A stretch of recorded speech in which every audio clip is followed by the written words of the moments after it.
3 days ago, I told Commander Syrana she had beautiful eyes during a briefing, and I still do not understand why my transfer request was denied, why officers keep whispering when I pass, or why she has not looked at me since, but I am starting to suspect I accidentally did something much bigger than give a compliment." Lieutenant Jake Mercer leaned back in his chair, arms crossed over his chest, as he stared blankly at the digital clock on his terminal. He hadn't slept well these past few nights. Every time he closed his eyes, visions of violet orbs and flushed blue skin haunted him like specters from another world. "Jake, you there?" Marcus stood outside Jake's office door, hand hovering near a pad screen ready to notify him about an urgent meeting. The sound jolted Jake back into reality with a start. "Yeah," he sighed, rubbing his face tiredly. "What is it now?" "We need you in the briefing room ASAP." Jake nodded and followed Marcus down the corridors of Joint Station Veris, where humans and Vel'Kari alike mingled among metallic walls and holographic displays. The hum of machinery filled their ears as they passed through several doors, until reaching a large conference hall already buzzing with hushed voices. Sitting at one end of the long table was Commander Syrana Vel'Kari, her pale blue skin almost luminescent under the artificial lights. Today she appeared even more tired than usual. Shadows hung beneath her violet eyes like dark smudges on polished silverware. Jake's heart skipped a beat as he caught her gaze, and quickly looked away when it became clear that avoiding eye contact was no longer an option. "What happened?" Marcus whispered beside him, nudging Jake towards the front where their team waited anxiously for orders from Syrana herself. Jake shook his head helplessly and took his seat next to Marcus. "I don't know," he admitted quietly, "but something weird is going on." Syrana cleared her throat, gaining everyone's attention despite the awkward silence that lingered like a lingering cloud of tension in the air. She began summarizing recent mission failures, but struggled through the report as if her mind were elsewhere, perhaps replaying Jake's unexpected words from just days before. "Has anyone told you that Commander Syrana looks exhausted?" Marcus asked softly, trying to lighten things up despite knowing it was likely a bad idea given today's strained atmosphere. "Maybe someone should give her some extra rest." Jake felt his cheeks burn hot with embarrassment as he realized what he wanted to say instead, and did anyway. "Has anyone told you that Commander Syrana has beautiful eyes? Even stressed, they are remarkable." The room froze for a long moment before the Vel'Kari lieutenant's dietapad slipped from her hands and clattered onto the table. Her blue skin flushed deep purple as she met Jake's gaze, violet irises dilated wide in shock. Jake leaned forward slightly, concerned now. "What? Was that inappropriate?" Syrana's mouth opened, but no sound came out. Her eyes flicked to a nearby Vel'Kari officer who seemed equally stunned into silence. She stood abruptly and announced the briefing's conclusion without further words. The room emptied swiftly as if struck by an unseen order. Outside, Marcus turned toward Jake with wide eyes filled with disbelief. "What did you just do?" "Roman 2 complimented her eyes," he stammered dumbly. "She looked tired." His friend's eyebrows shot up in exaggerated horror. "You don't get it at all," he whispered sharply before scurrying away to a private comm link. Later that evening, Jake submitted his transfer request online as usual but received the response: "Request denied, reason classified." Frustrated and confused, he approached HR with demands for answers. A trio of administrators exchanged uneasy looks between themselves. "You really don't know what you did?" Jake's patience snapped under their silence. They simply shrugged him off without a single word. Back in his quarters that night, Jake tossed restlessly through sleeplessness while Vel'Kari officers whispered about him as he walked the corridors. Their words trailed after like an invisible echo. "Did anyone see Syrana with Mercer today? Wonder what's going on between them?" Jake's head spun from confusion and mounting paranoia, until finally snapping under pressure of unanswered questions. What possible significance could have come simply by complimenting her eyes? 3 days had passed since then, yet nothing returned to normalcy. Commander Syrana avoided him entirely, while others treated him with odd deference or outright hostility. It was clear now something monumental occurred in that briefing room, but remained unspoken, a mystery cloaked under layers of alien etiquette and human misunderstanding. As he lay awake once more staring at the ceiling, one name echoed endlessly through his thoughts, like an incantation gone wrong. Commander Syrana Vel'Kari arrived, and Jake Mercer was more confused than ever. He had tried to piece together what he might have done wrong by reading up on Vel'Kari customs in any way he could, but none of it made sense until today. In the mess hall, as officers from both species moved about with their meals or quiet conversations, Jake saw an opportunity when Lieutenant Thyra was alone at a corner table. She had always been one of the more approachable aliens, so he took his chance. "Thyra," he said softly, leaning in to catch her attention without attracting too much notice from nearby officers. "Please, what did I do?" She looked around nervously before meeting Jake's eyes with a mix of pity and concern. "You really don't know human customs around comments?" she asked hesitantly. Jake threw up his hands, frustration evident in his voice as well as his posture. "It is a compliment. Humans say it all the time. Nice eyes, nice hair, nice smell, it's friendly." Thyra stared at him for a moment, her expression shifting from confusion to genuine amusement. She began laughing softly, but not mockingly, shaking her head with each chuckle. "Oh no," she said between breaths. "Oh, you poor human." She pulled Jake aside into the quiet corner by the kitchen entrance, where they wouldn't be overheard or noticed too closely by their peers. "In Vel'Kari culture," she explained in a low voice, leaning close to make sure only he heard her words, "eyes are the window to the soul. Literally, we believe your essence is visible there." Jake nodded slowly, trying to comprehend this new information that seemed so foreign yet oddly familiar at the same time. "Okay," he paused as she continued speaking. She leaned in even closer, commenting on someone's eyes is intimate. Deeply intimate. Something bonded mates whisper to each other in private. Jake felt his stomach drop, realizing just how severe this cultural faux pas had been for Commander Syrana. His heart pounded with a mix of fear and mortification. "So when I said it in the briefing," he didn't need to finish. He could see from Thyra's serious expression that she understood exactly what he was referring to without needing more details. Thyra nodded solemnly in front of her entire command staff, loudly casual like it was nothing. Jake's face drained of color as the full weight of his mistake hit him like a sledgehammer. "In our culture," Thyra continued gently but firmly, "you do not ask someone to be your mate. You declare yourself to them publicly and boldly." Jake wanted to die right then and there, his mind racing through every possible implication, until he realized one thing above all others: everyone was acting weird because they thought his declaration had some kind of binding power in this culture. "The transfer request," Jake murmured, suddenly understanding why it hadn't been approved. "They think I declared my intentions?" Thyra shook her head slowly, as if trying to process the same thoughts running through Jake's mind at lightning speed. "Not proposed,"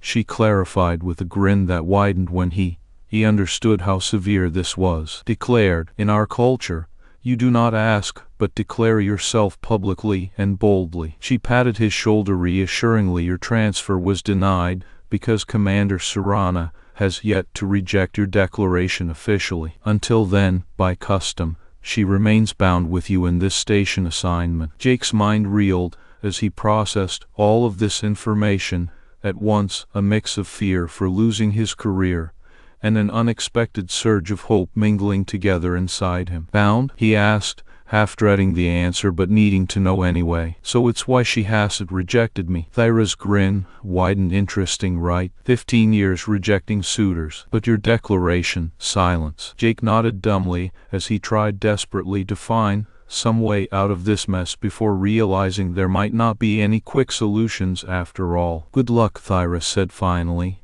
stepping back with a sympathetic smile on her face. "You're going to need it." With those parting words ringing in his ears like a warning bell, Jake left the mess hall feeling more lost and bewildered than ever before as he made his way through Joint Station Veris towards wherever fate would lead him next. Lieutenant Jake Mercer felt his heart thud against his ribcage as he approached the door to the observation deck of Joint Station Veris. He had armed himself with knowledge from Thyra, knowing it was crucial for him to understand what exactly went wrong and how he could possibly fix it. "Commander Syrana Vel'Kari," Jake said softly into the intercom system outside her quarters before heading straight for the observation deck. His gut told him that's where she would be if anyone knew Commander Syrana as well as Jake did, now more than ever. The doors whooshed open to reveal a breathtaking view of spacey, a vast expanse of stars twinkling like diamonds against black velvet. And there was Syrana herself,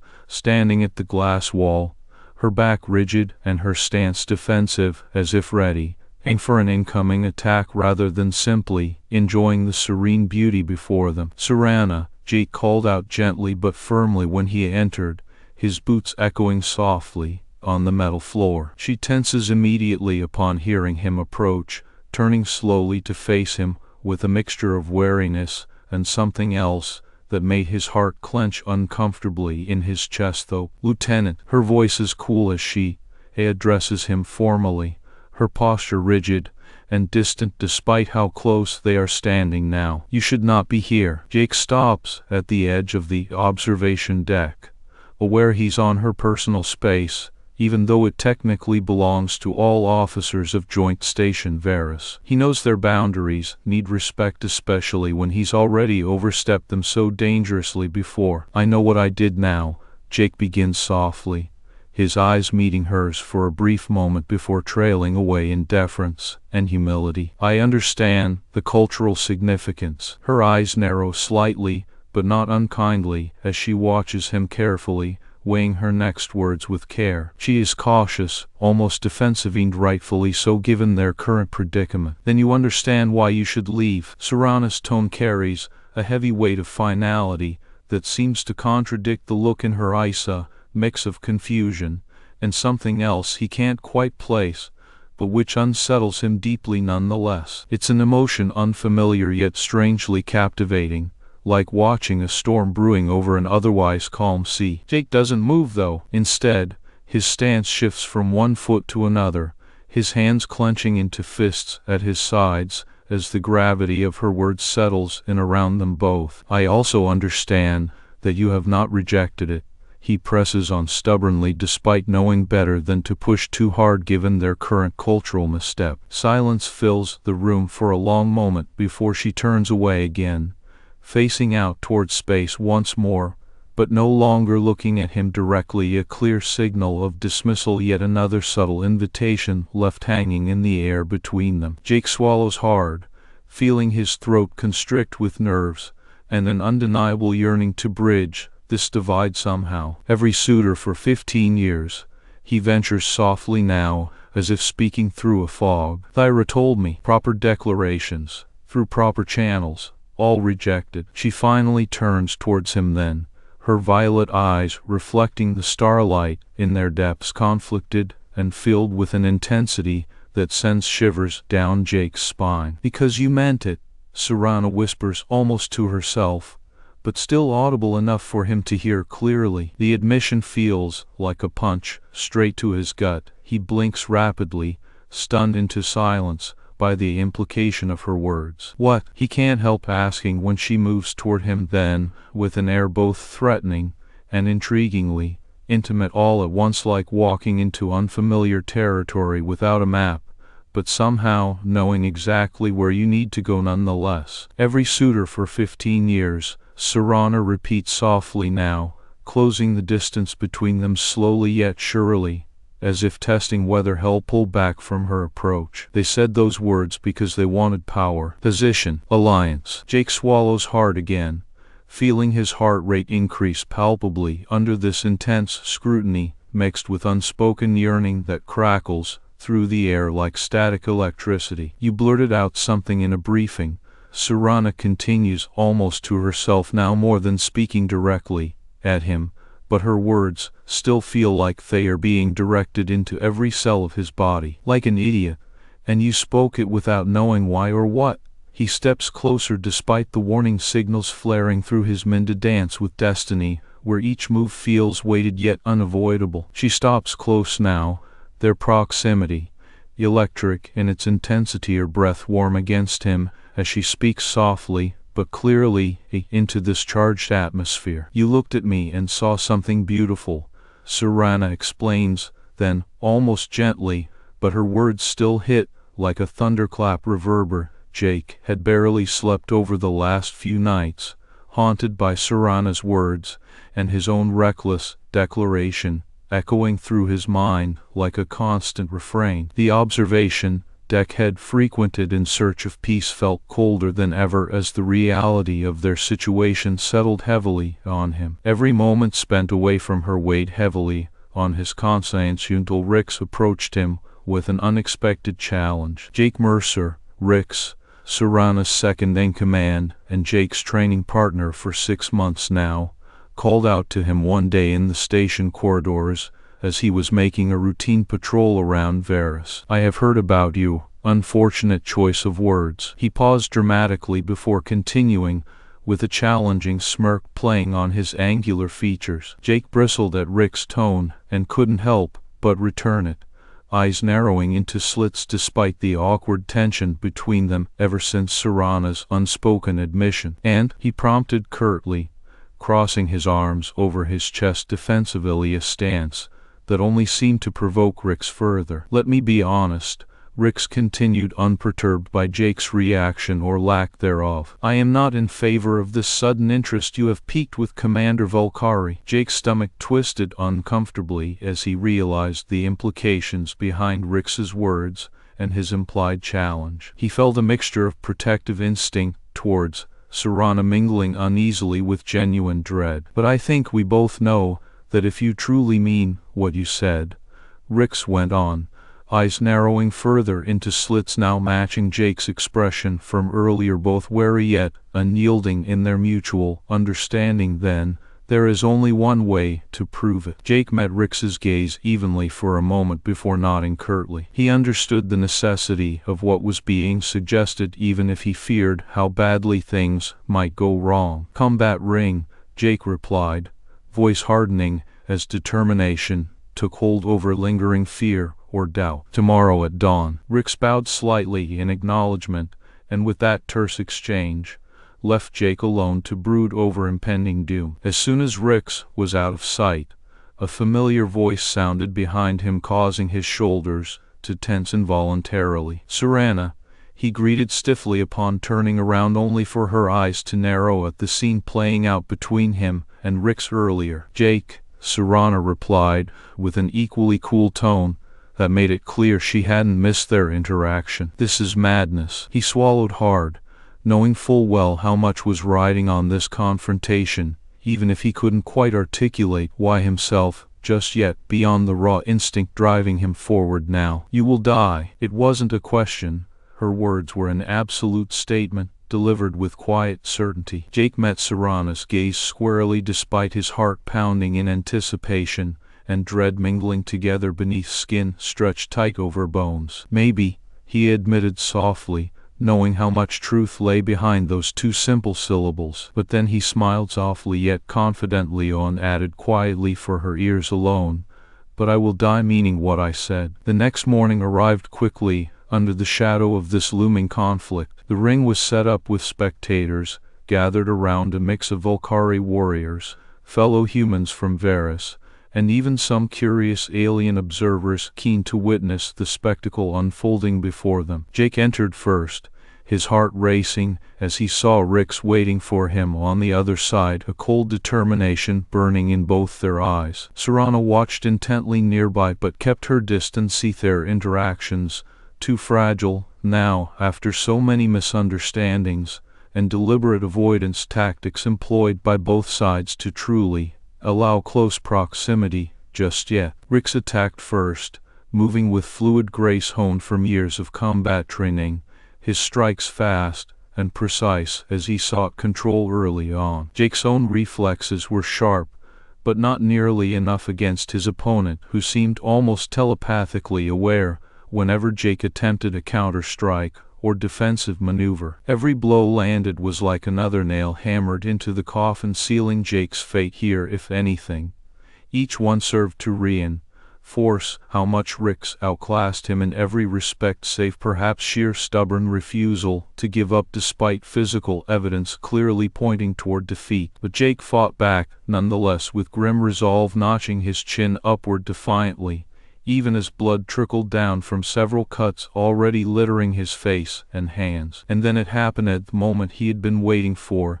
the instant when Rix telegraphed a lethal final strike in clear defiance of Vel'Kari, honor code dictating visible attacks. Jake watched carefully, every muscle tense, breathing hard but steady, amidst escalating chaos around him, as spectators drew breath collectively at sight before them. Rix lunged forward, with his trademark ferocity now aiming for the kill. Dramatic and powerful move, clearly